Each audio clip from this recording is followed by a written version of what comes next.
Hey, what's up guitar players? Welcome back to Easy Guitar Practice. Let's go ahead and review this exercise before I break it down.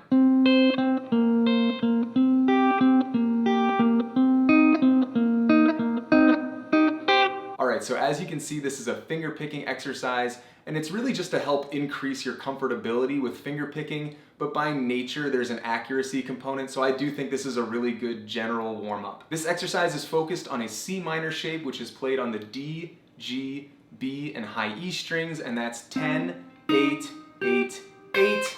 And this doesn't have anything to do with this drill specifically, but I will say that that chord pairs nicely with a B flat major, which is 8, 7, 6, 6. So that's really just if you want to start playing around with that shape.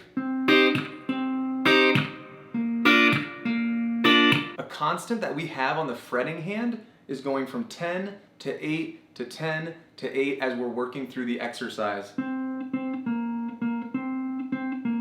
Other than that, we're bouncing from the high E to the B to the G string using our ring, middle, and index finger respectively. An important reminder, not just in this exercise, but all other exercises, is to not feel like you're boxed in by the original layout. So, what I mean by that is if you want to bounce between your thumb and your ring finger on this for an extended period of time, or maybe that's where you feel like you have a hole,